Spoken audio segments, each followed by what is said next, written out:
19वीं सदी का भारत अंग्रेजों का राज था। हमारे अपने ही लोग ऊंची जाति वाले सदियों से दलितों और पिछड़ों पर अत्याचार करते आ रहे थे। उन्हें पढ़ने नहीं देते थे, उन्हें मंदिरों में प्रवेश नहीं मिलता था, वे गुलामों से कम नहीं थे। यह वो दौर था जब समाज में भेदभाव चरम पर था। जाति व्यवस्था ने लोगों को जकड़ रखा था। गरीब और दबे कुचले लोग अपनी आवाज उठाने से भी डरते थे। उनके राइट्स छीने जाते थे। अन्याय का साम्राज्य था। ऐसे समय में एक महापुरुष का जन्म हुआ, एक ऐसा शख्स जो इन बेड़ियों को तोड़ने आया था, जो सोसाइटी को एक नई दिशा दिखाने आया था। वो महापुरुष थे ज्योतिबा फुले। ज्योतिबा फुले का जन्म 11 अप्रैल 1827 को हुआ था। वे महाराष्ट्र के एक छोटे से गांव में पैदा हुए थे। बचपन से ही उन्होंने जातिगत भेदभाव को करीब से देखा था। ऊंची जाति के लोगों द्वारा दलितों पर किए जाने वाले अत्याचारों ने उनके मन को झकझोर दिया था। एक घटना ने उनके जीवन की दिशा ही बदल दी। उनके एक ब्राह्मण फ्रेंड की शादी में उन्हें आने का निमंत्रण मिला, पर जब वे शादी में गए तो ऊंची जाति के लोगों ने उनका अपमान किया। उन्हें शादी से भगा दिया गया। यह घटना उनके लिए एक टर्निंग पॉइंट साबित हुई। उन्होंने ठान लिया कि वे अपना पूरा जीवन सामाजिक बुराइयों के खिलाफ लड़ने में लगा देंगे।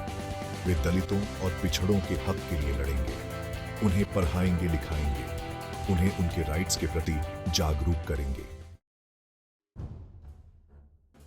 साल 1873 में ज्योतिबा फुले ने एक किताब लिखी, गुलामगिरी। यह किताब उस समय के समाज पर एक करारा प्रहार थी। इस किताब में उन्होंने जाति व्यवस्था और ब्राह्मणवाद पर तीखा प्रहार किया। उन्होंने बताया कि कैसे सदियों से दलितों और पिछड़ों को गुलाम बनाकर रखा गया है। गुलामगिरी कोई साधारण किताब नहीं थी। यह आइए जानते हैं महात्मा ज्योतिबा फुले के इस सफर को। गुलामगिरी, ज्योतिराव और धोंडीराव। परिच्छेद 9। वेद मंत्र, जादू का प्रभाव, अंशर पढ़कर मारना, भक्ति का दिखावा करना, जप, 4 वेद, ब्रह्मजाले, नारदशाही, नया ग्रंथ, शूद्रों की पढ़ने पढ़ाने पर पाबंदी, भागवत और मनु संहिता में असमानता आदि के संबंध में। सचमुच में आपने उनके मूल पर ही प्रहार किया है। आपके कहने के अनुसार परशुराम मर गया और मिट्टी में भी मिल गया, इसमें कोई संदेह नहीं। किंतु शेष सभी क्षेत्रपतियों के मन पर ब्राह्मणों के मंत्रों का प्रभाव कैसे पड़ा? कृपया आप इस बात को हमें जरा समझाइए।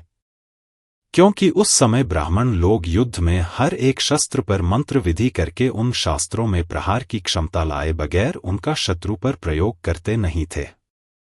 उन्होंने इस तरह से जब कई दाव पेंच लड़ाकर बाणासुर की प्रजा और उसके राजकुल को धूल में मिला दिया, उस समय बड़ी आसानी से शेष सभी भोले भाले क्षेत्रपतियों के दिलो दिमाग पर ब्राह्मणों की विद्या का डर फैल गया था।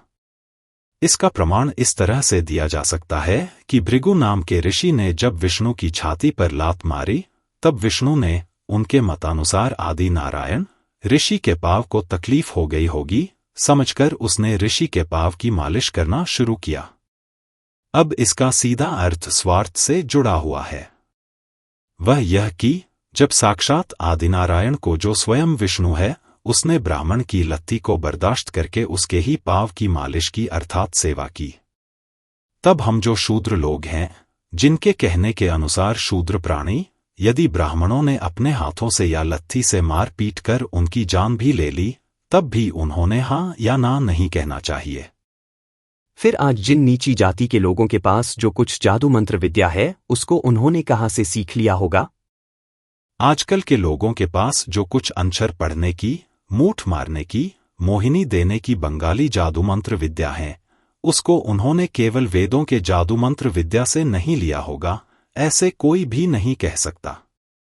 क्योंकि अब जबकि उसमें बहुत हेरफेर हुई है, बहुत शब्दों के उच्चारणों का अपभ्रंश हुआ है, फिर भी उसके अधिकांश मंत्रों में और मंत्रों तंत्रों में ओम नमो, ओम नमः होहि, हो नमः आदि वेद मंत्रों के वाक्यों की भरमार है। इससे यह प्रमाणित होता है कि ब्राह्मणों के मूल पूर्वजों ने इस देश में आने के बाद बंगाल में सबसे पहले अपनी बस्ती बसाई होगी। उसके बाद उनकी जादू मंत्र विद्या यहाँ से चारों ओर फैली होगी। इसलिए इस विद्या का नाम बंगाली विद्या पड़ा होगा। इतना ही नहीं बल्कि आर्यों के पूर्वज आज के अनपढ़ लोगों की तरह अलौकिक चमत्कार शक्ति का देवहारा घुमविणारे प्रदर्शन करने वाले भी थे। क्योंकि उस काल में उन लोगों में अलौकिक शक्ति का प्रदर्शन करने वाले लोगों को ब्राह्मण कहा जाता था। ब्राह्मण पुरोहित लोग सोमरस नाम की शराब पीते थे और उस शराब के नशे में बड़बड़ाते थे और कहते थे कि हम लोगों के साथ ईश्वर परमात्मा देव बात करते हैं। उनके इस तरह के कहने पर अनाड़ी लोगों का विश्वास जम जाता था, उनसे इनके प्रति श्रद्धा उत्पन्न होती थी, थोड़ा डर भी उत्पन्न होता था। इससे वे इन अनाड़ी लोगों को डराकर उनको लूटते थे। इस तरह बातें उनके ही वेदशास्त्रों से सिद्ध होती हैं। उसी अपराधी विद्या के आधार पर आज के इस प्रगत आधुनिक युग में आज के ब्राह्मण पंडित पुरोहित अपना और अपने परिवार का पेट पालने के लिए जप अनुष्ठान जादू मंत्र विद्या के द्वारा अनाड़ी माली कुंबियों को जादू का धागा बांधकर उनको लूटते हैं।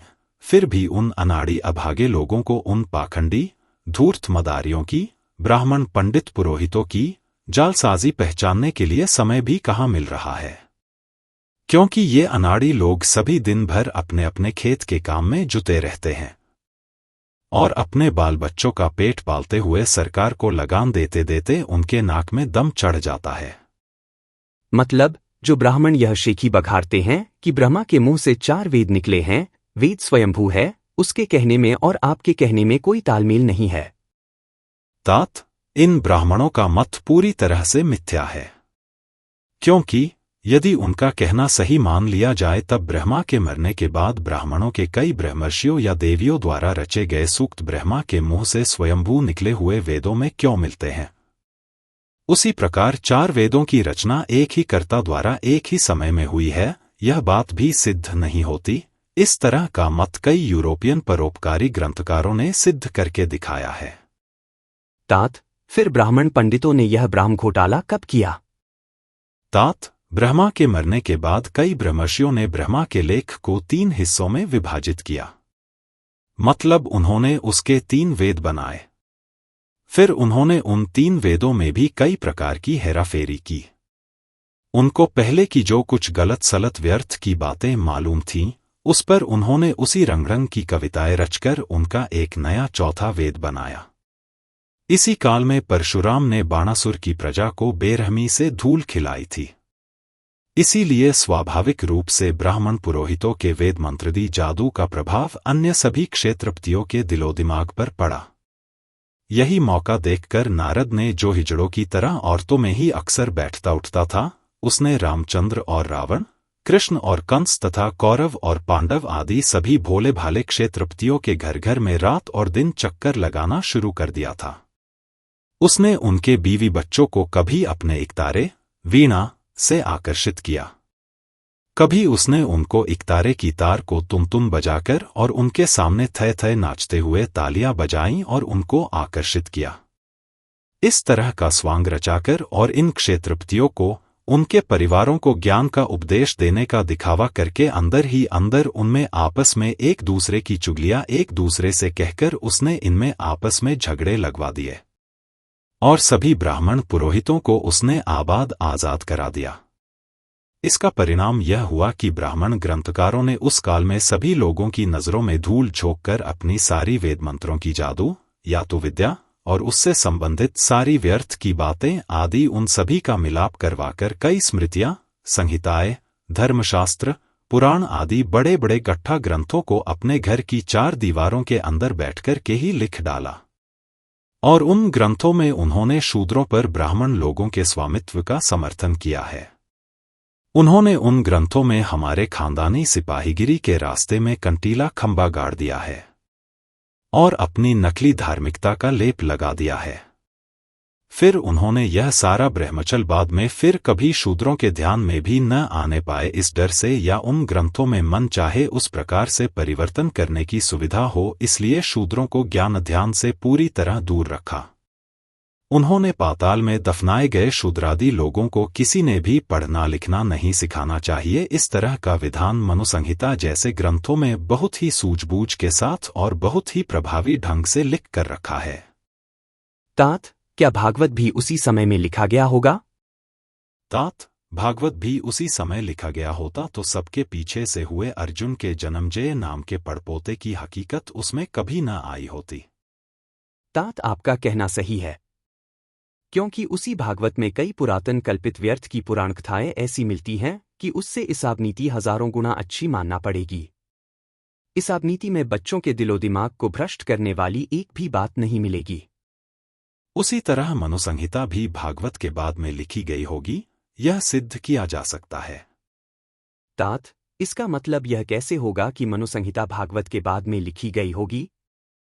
क्योंकि भागवत के वशिष्ठ ने इस तरह की शपथ की, मैंने हत्या नहीं की है, सुदामन राजा के सामने लेने की उपमा मनु ने अपने ग्रंथ के 8वें अध्याय में 110वें श्लोक में कैसे ली है। उसी प्रकार विश्वामित्र ने आपातकाल में कुत्ते का मांस खाने के संबंध में उसी ग्रंथ के 10वें अध्याय के 108वें श्लोक में क्यों लिखा है। इसके अलावा भी इसी मनुसंहिता में कई असंगत बातें मिलती हैं। संदर्भ: कई यूरोपियन ग्रंथकारों की भी यही मान्यता है। अगर आपको ये वीडियो पसंद आया हो तो प्लीज लाइक करें।